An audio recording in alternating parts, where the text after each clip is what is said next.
ഒരു സമ്പദ്വ്യവസ്ഥയുടെ അടിസ്ഥാന പ്രശ്നങ്ങളെ നമുക്ക് ഒരു ഗ്രാഫിലൂടെ അവതരിപ്പിക്കാം.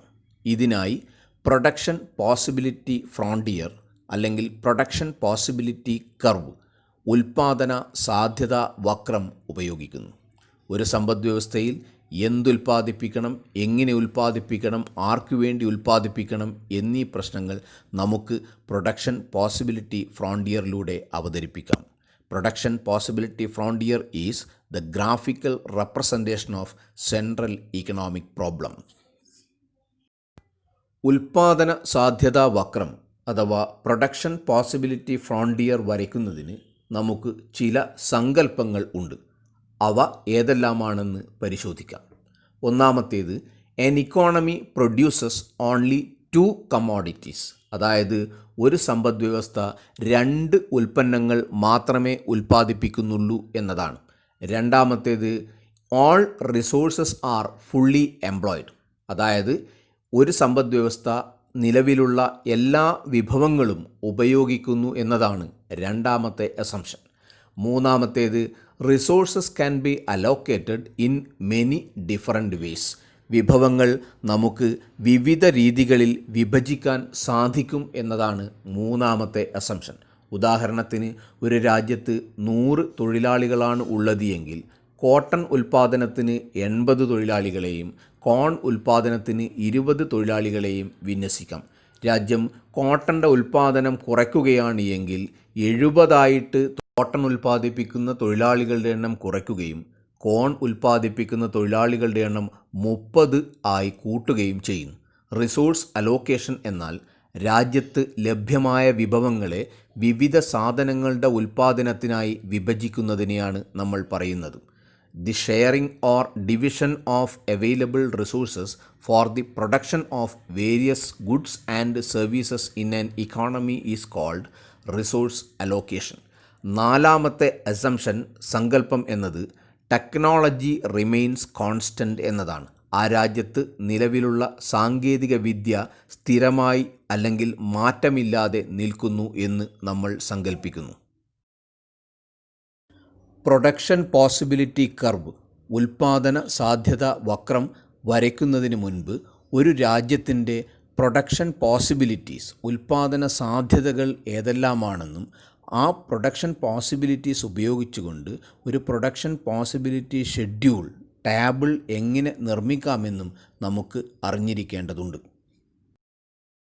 ലഭ്യമായ മുഴുവൻ വിഭവങ്ങളും സാങ്കേതിക വിദ്യയും ഉപയോഗിച്ച് ഒരു സമ്പദ്വ്യവസ്ഥയ്ക്ക് ഉൽപ്പാദിപ്പിക്കാൻ കഴിയുന്ന സാധനങ്ങളുടെ സംയോഗത്തെ അല്ലെങ്കിൽ കോമ്പിനേഷനെയാണ് പ്രൊഡക്ഷൻ പോസിബിലിറ്റീസ് എന്ന് വിളിക്കുന്നത്.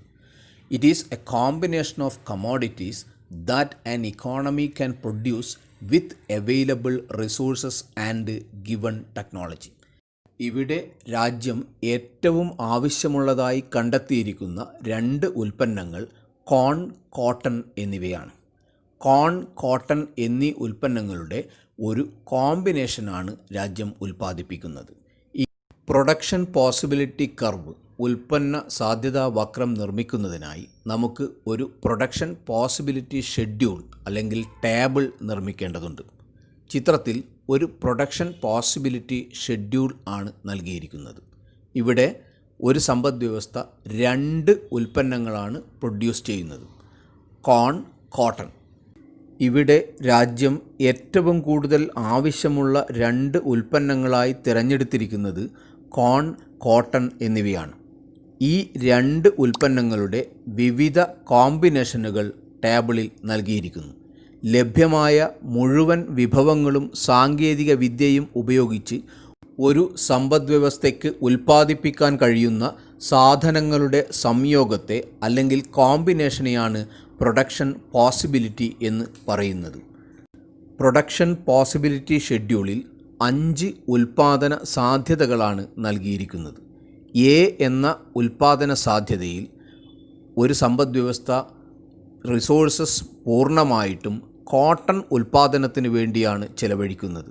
അങ്ങനെയാകുമ്പോൾ കോണിൻ്റെ ഉൽപ്പാദനം 0 രണ്ടാമത്തെ ബി എന്ന ഉൽപ്പാദന സാധ്യതയിൽ സമ്പദ്വ്യവസ്ഥ 1000 യൂണിറ്റ് കോൺ പ്രൊഡ്യൂസ് ചെയ്യുകയും 9000 യൂണിറ്റ് കോട്ടൺ പ്രൊഡ്യൂസ് ചെയ്യുകയും ചെയ്യുന്നു.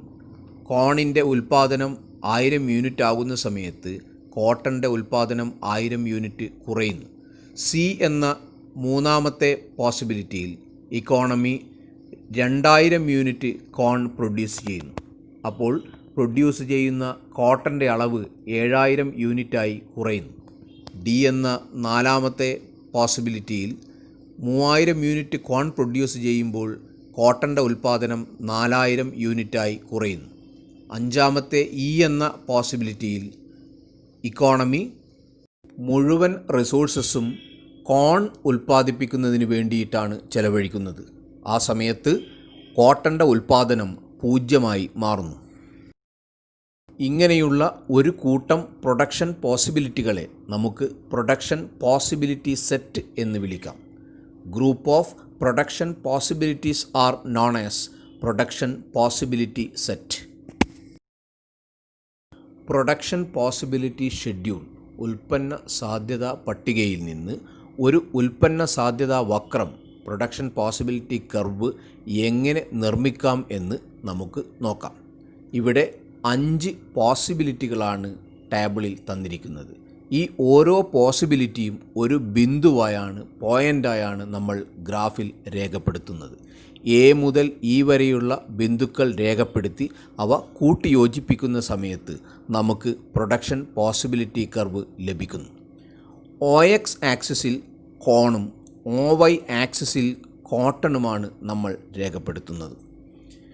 Production possibility frontier is a curve formed by joining points that represents various production possibilities available to an economy when there is full employment. അതായത് ഒരു സമ്പദ്വ്യവസ്ഥ വിഭവങ്ങൾ പൂർണ്ണമായും ഉപയോഗിക്കുമ്പോൾ ലഭിക്കുന്ന വക്രമാണ് ഉൽപ്പന്ന സാധ്യതാ വക്രം അഥവാ പ്രൊഡക്ഷൻ പോസിബിലിറ്റി ഫ്രോണ്ടിയർ.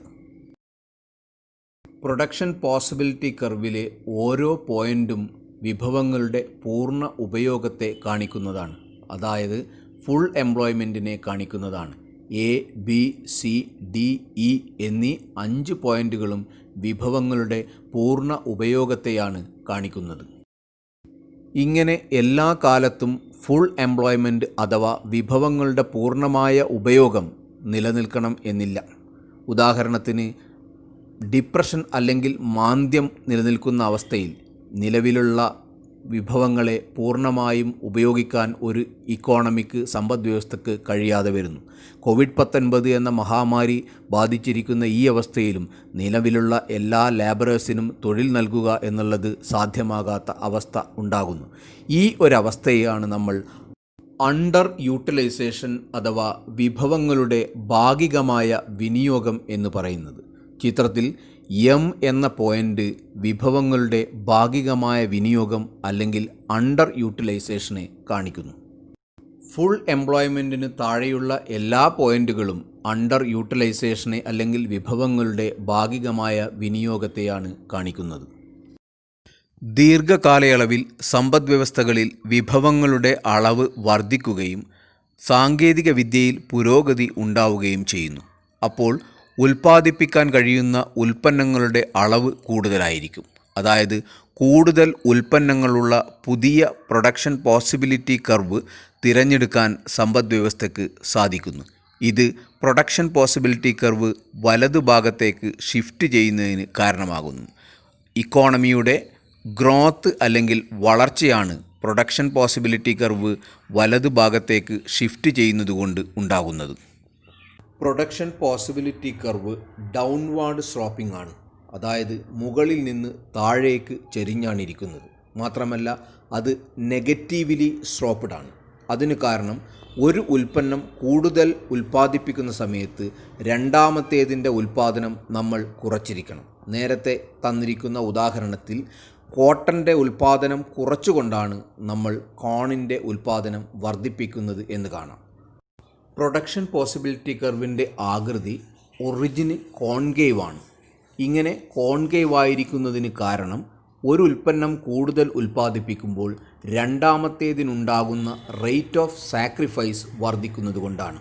ഇവിടെ opportunity cost, marginal opportunity cost എന്നീ കൺസെപ്റ്റുകളെ നമുക്ക് വിശദീകരിക്കേണ്ടതുണ്ട്.